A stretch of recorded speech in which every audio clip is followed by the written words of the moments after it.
Buenos días, buenas tardes, buenas noches, un nuevo programa más, un lindo programa más, un recuerdo más de esta historia de la hotelería nacional en Buenos Aires, en la Argentina. Y estamos siempre con la estrella, con la suerte de la estrella. Tenemos una estrella, no hay duda que Patricio Harrington, buenas tardes. Muy buenas tardes, ¿cómo va, Roberto? Patricio La vara es muy alta, me dejaste. Y siempre, pues usted se lo merece. ¿Para qué jugó con vara alta? Lo tiene que mantener la vara alta. Bueno, estamos acá para charlar el último episodio número 11 de una saga hermosa, con mucho conocimiento, dedicación, disfrute. Y como dicen ustedes del otro lado, los televidentes, seguidores y oyentes, que él tiene una manera muy afable, muy coloquial, muy amigable de contar historias que a veces son intrincadas. Porque bueno, vamos que venimos, venimos que vamos. Y hay muchos interactores. Bueno, yo te voy a sorprender con algo hoy siendo el último episodio, porque yo he recibido casi 3.600 cartas al respecto de tu gran trabajo. Y quieren saber todos hoy si en este capítulo vamos a conocer al asesino de todo esto. Porque hoy terminamos, viste que la parte final hay que conocer un asesino. Entonces, esperemos que en esta linda charla que tenemos hoy, Hotel Justen, de acá de la ciudad de Buenos Aires, a ver si nos da una perlita referente a quién fue el asesino de esta gran saga. De estos 11 capítulos. Sí, es metafórico todo, por supuesto. Bueno, te escuchamos con atención. Bueno, muy bien. Último capítulo lo hemos guardado para el Hotel Justen, un hotel muy conocido. ¿Has estado? ¿Lo conoces? Bueno, por afuera sí, por supuesto. Sí, en la entradita, y decíamos fuera de cámara, que tiene algo muy pintoresco. Se ha atendido mucho la impronta inicial. Cuando uno llega, ahí ya se siente acobijado por el hotel. Bien prolijito, bien definido, ¿no? Exacto. Es un hotel muy particular, principalmente porque viste que todas sus épocas tienen, en el caso de los hoteles, siempre está el hotel a donde estar y ser visto, ¿no es cierto? Siempre, todas las décadas tuvieron su hotel, ¿no? Pasa con los restaurantes también, ¿no? El Faena, el Alvear, cada época tuvo su hotel para ser visto y el Hotel Justen fue uno de esos casos. Era el lugar a donde a la gente le gustaba ir, presentarse, estar, ir con sus amigos. Por ejemplo, cuento una anécdota que un muy asiduo al 5 o'clock tea era Jorge Luis Borges. ¡Epa! Que solía ir con sus amigos literatos a charlar un poquitito acerca de filosofía, historia. Bueno, se armaban unas mesas culturales muy, muy bonitas. Uno de esos amigos que frecuentaba al señor Borges era la princesa Faucigny Luzán. ¿Sí? La princesa Faucigny Luzán era una mujer joven, bella, con el pelo alborotado, colorado como el fuego, que lo tenía a mal llevar a Georgie. ¡Qué descripción! No es para menos. No es para menos. El arrastre, ¿no? Y de hecho dicen los amigos que ahí había algo más allá que un metejón con esta princesa famosa. Resulta que la princesa no siempre fue princesa. Nació o fue bautizada como María Lila Lloveras y hija de una gran fortuna cerealera, ¿sí? Que se casa con, ahí sí, un príncipe que venía con descendencia directa de la corona francesa, ¿sí? Entonces, como suelen ocurrir un poco este tipo de cosas, venía muy bien, lo habíamos hablado la charla anterior, muy bien de papeles, bien, muy flojo de caja. Bien. Entonces, otra vez se repite. Entonces, ¿ahí qué pasó? Tenemos un título por un lado, una fortuna por el otro, se terminaron casando estas dos personas. Se ha formado una pareja. Exactamente, por la cual la princesa fue princesa. Vos sabés que en la década del año 20 aproximadamente, el puerto de la ciudad de Buenos Aires quedaba en la zona norte, más bien para el lado de la avenida Córdoba, ¿sí? Hasta ahí llegaban gran cantidad de cruceros transatlánticos que venían de Europa trayendo a personajes de gran fortuna. ¿Será por eso que alguna vez alguien se le acercó a la princesa esta, se le acercó al oído y le dijo, che, ¿por qué no ponemos un hotel, ¿sí? Para captar toda esta clientela que viene? Pero ¿por qué te cuento esto? Porque no solo tenía una fortuna cerealera, sino que tenía una gran cantidad de manzanas, no de locales, de manzanas sobre la calle Corrientes, incluido el famoso lote de la calle Corrientes y Alem, Bien. donde antiguamente había existido el primero de los hoteles de los inmigrantes, que también lo charlamos en una época. Aprovecharon ese lote para construir ahí el famoso hotel y ahí nació el Hotel Juste, que era deporte español colonial, muy parecido al Teatro Cervantes, ¿sí? Que fue inaugurado en marzo de 1926 y el responsable de cortar la cinta fue el mismísimo Marcelo T. Alvear. Bien, vamos a hacer un pequeño corte, vamos a mostrarles unas imágenes, pero lo que nos dice Patricio respecto del enlace que finalmente se concretó en esa pareja y después los primeros pasos en un bien ganancial, siempre se destapa el tema de la hotelería. Cómo hay una impronta casi inmediata a poner un hotel, ¿no? Cómo el hotel conjuga perfectamente un poco de glamour, un poco de negocio, un poco de relaciones públicas. Actualmente hay un residual de esa línea de pensamiento aplicada a algo práctico de empresarios que cuando tienen algún excedente dicen quiero poner un hotel. ¿Qué pasará en el tesoro de la hotelería nacional respecto de esa reflexión inmediata? Vemos unas fotos y seguimos con Patricio Harrington. Ya estamos.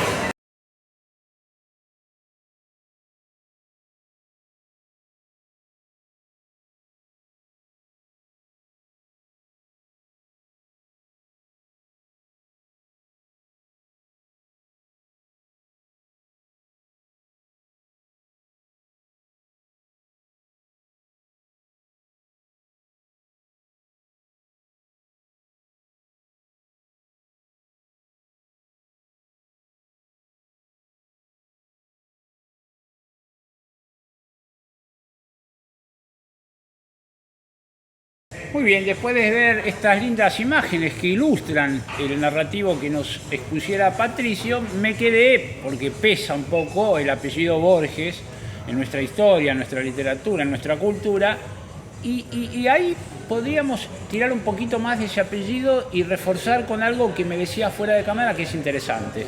Sí, vos sabés que traía a colación lo de la princesa porque no solo era la dueña del hotel, sino que había generado un vínculo realmente muy cercano con Borges. Vos viste que Borges socialmente siempre se caracterizó por ser una persona muy particular, ¿no es cierto? Pero se ve que esta cuestión de la cercanía con la princesa debe haber sido verdaderamente muy fuerte, porque de hecho Borges se apoyó en la princesa para crear un personaje de su libro, de un cuento que es parte de su libro Antología de la Literatura Fantástica. Y de hecho, ahí pudimos ver en las fotos que recién pasaron, me encontré con un particular manuscrito, obviamente no mío, sino que me lo mostraron, que así lo certificaba, ¿no?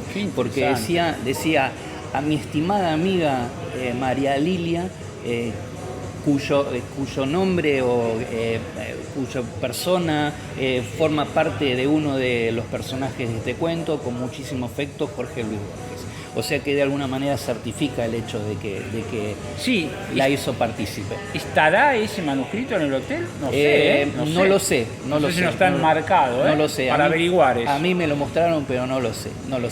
Pero bueno, entonces 1900, para volver a la cronología, en 1926, Marcelo T. Alvear se encarga de inaugurar el hotel, un hotel muy bello, como decíamos recién, con una impronta española muy bonita. Quizás una de las cosas más características es la famosa escalinata del Juste. Viste que sigue teniendo una enorme escalinata que está flanqueado por dos romanos de 3 metros de altura que estaban en la parte de arriba de la escalera, ¿no es cierto? Esa escalera desembocaba en un lobby, al costado del lobby había un gran restaurante que se llamaba El Faisán. El Faisán también era uno de los grandes restaurantes que marcaba el ritmo gastronómico de la época, ¿sí? Ahí se juntaban mucho a comer Marcelo T. Alvear, se juntaba Perón, se juntaban, varios políticos por separado, porque estamos hablando de antagonistas, ¿no es cierto? Pero había grieta en aquel momento. Habría grieta, siempre la hubo, pero estamos hablando de algunos protagonistas bien disímiles entre sí, pero que la particularidad que todos tenían era que se juntaban a discutir acerca de del futuro de la política del país. ¿Cómo había increíblemente otra vez la hotelería toma injerencia en la parte social política? En estos 11 episodios hemos visto casos donde hay una mixtura entre esa variante y la hotelería tradicional. ¿Cómo formó? Sí. Hoy quizás menos hoy, ¿no? Quizás a lo mejor hasta tal vez en contra de no exponer determinadas personas dentro de un establecimiento hotelero donde tiene más visibilidad. No sé, pero bueno, podría, ¿eh? Al ser un hotel que era exclusivo para estar y ser visto, había mucho de eso, mucha figura, mucho político, mucho artista. Sin ir más lejos, Carlos Gardel era un gran asiduo del Faisán, porque el Faisán ofrecía un plato que era muy típico en la época, que era sopa de tortuga. Vos sabés que Carlos Gardel, cada vez que iba al restaurante, siempre pedía sopa de tortuga. No he tomado nunca en mi casa. Y de ahí nació el dicho de que cada vez que tomaba sopa de tortuga, cada vez cantaba mejor. Mirá qué detalle. A través de la sopa de tortuga del Faisán. Otro que también era muy asiduo del Faisán era, ¿cómo se llama? Ya va a venir. Metilde, Carlos Monzón, ahí está. Para ese detalle también. Carlos Monzón, que tenía un fetiche de que cada vez que ganaba una pelea se cruzaba al Faisán y con amigos y festejaban desde del extremo opuesto, que era el Luna Park. En lo histórico, qué interesante entonces ver esta conjunción de gastronomía, hotelería, cuando a lo mejor la gastronomía, en este caso el Faisán, tracciona fuertemente a la hotelería. Qué lindo maridaje en este co-branding, exacto. Una marca de gastronomía, cómo cuesta hacerlo, ¿no? Exacto. Todos los hoteles que tienen muy buena marca como bandera corporativa no necesariamente tienen buena marca como bandera gastronómica. Esta conjunción de la doble, caray, cómo maneja las dos cosas, qué interesante. Sí. La verdad que el Faisán tuvo mucha injerencia en la gastronomía de la ciudad de Buenos Aires. Era, como vos bien decís, un complemento para el hotel, muy importante, traccionaba muy bien, perfectamente bien. Y bueno, así hubo una especie de maridaje que hizo que entre la década del 30 y el 70 aproximadamente el Hotel Juste gozara de muy buena salud. Hubo una especie de coletazo en la década del 70 con la época de oro del Luna Park, que también absorbía gran parte de ese movimiento. Muy pocas cuadras del Luna Park. Pero en realidad se sucedió una cosa muy particular, que es así como en la década del 20-30 los transatlánticos llegaban hasta las amarras de la avenida Córdoba, esas amarras fueron cediendo su lugar para los cargueros. Entonces un poco el perfil de la gente empezó a variar y los cargueros venían llenos de marineros de miles de lenguas. Entonces se empezó a abrir una arteria que fue la famosa 25 de mayo, bien, donde se empezaron a armar todos los piringundines y los barcitos de mala muerte que eran a los cuales acudían los marineros de los cargueros. Un downtown Buenos Aires, exacto. 25 de mayo y Reconquista también, donde se festeja mucho San Patricio, ahí en toda la zona de las tabernas en aquel momento. Para lo que fue la década del 70/80 era medio como la zona roja, ¿viste?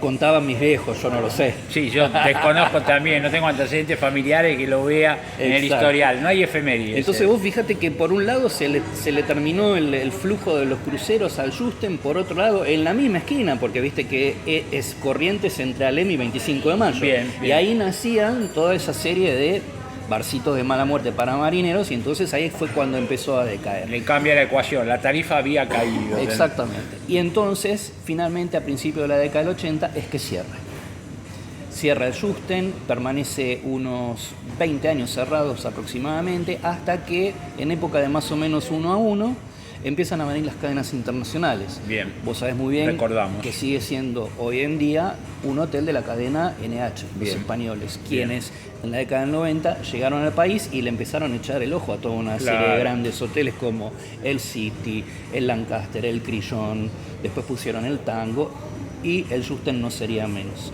Lo mandaron a reconstruir, y le devolvieron el viejo fulgor que le había dado la princesa Fascinée Luzán. Bueno, fueron muy estratégicos también, pusieron muy bien buenos la arquitectos, buenos decoradores. El edificio buenos decoradores. Totalmente. Fue nombrado edificio para la preservación histórica por la Ciudad de Buenos Aires en el año 2003, y además siempre recuerdo este hecho porque es bastante insólito. El barrio estaba tan contento con esta restauración que de manera súbita gente empezó a acercarse para donar, devolver, pequeñas piezas históricas del hotel que habían sido, vamos a decir, llevadas como souvenir hotelero o adquiridos en vaya a saber qué tipo de subasta. Se armó un mini museo con el vecindario. Exactamente. Así fue que empezó a resucitar y se le devolvió al hotel la vieja impronta, la vieja época de oro, que supo vivir la princesa en aquella época. Hoy está abierto, recordamos que el hotel está abierto. Hoy está sanamente abierto. Sí, y correcto. es muy recomendable ir a visitarlo porque es un edificio realmente muy bonito. Ahora, ¿qué pasó con su dueño? ¿Qué pasó con la famosa princesa? Queremos saber. Antes del cierre, la princesa, como suele ocurrir en este tipo de casos, se reunió de malas juntas, de gente que supo asesorarla mal, razón por la cual, a pesar de su extensa fortuna, perdió marido, perdió fortuna y perdió empresa. Durante un tiempo no se la vio más. La terminaron encontrando en una pensión de Caballito. Estamos hablando de una señora que supo tener gran parte de la provincia de Santa Fe y gran parte del norte de la provincia de Buenos Aires, más una enorme cantidad de emprendimientos inmobiliarios y sin embargo, a la vejez de Urela terminó viviendo en una pensión en Caballito. Malos asesores, evidentemente. Malos asesores, no los mejores maridos. Claro. No los mejores maridos. Dilapidaron fortuna. Que han dilapidado fortuna que uno no sabe ni siquiera imaginarse cómo terminó en esta pensión de Caballito. En charla de escobas, las viejas chusmas de la pensión solían decir que en la piecita de adelante de la pensión vivía alguien que era una princesa, aunque en realidad mucho nadie se lo creía. Porque no debería estar ahí si fuera tal, supuestamente. ¿Qué princesa? ¿Cómo la princesa?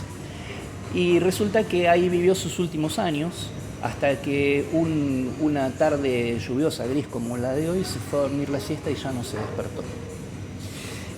Decían que ya no tenía familia, decían que no tenía amigos y decían que mucho no hacía durante el día. O sea que se atendía con poco y nada, pero sí decían que le encantaba leer mucho a Borges. Mirá vos, increíble historia. Y esa es más o menos la historia de un hotel que todavía nos acompaña, de un hotel que tuvo candado durante 20 años, pero que forma parte de las páginas de oro de lo que es la historia de la hotelería en Argentina. Muy bien, para los que esperaban saber quién era el asesino, aquí no hubo asesino corporal, material, sino la desolación. Pero hubo princesa. Hubo princesa y la desaparición de la princesa motivada por la desolación, la tristeza y bueno, y casi las malas juntas. Las malas juntas y casi el auto abandonó. Patricio, muy gentil por esta saga de 11 episodios en la memoria de los recuerdos de la Hotelería Nacional que nos ayornan algunas conclusiones y podemos estar contentos de que la hotelería hoy actual, vigente, mantiene algunos legados de aquellos momentos. Gracias. A vos. Muy bien, a todos los televidentes y oyentes que siguen a Hoteles a la Carta Latinoamérica, nos reencontramos la semana que viene con más hotelería y hospitalidad. Muchas gracias. Muchas gracias.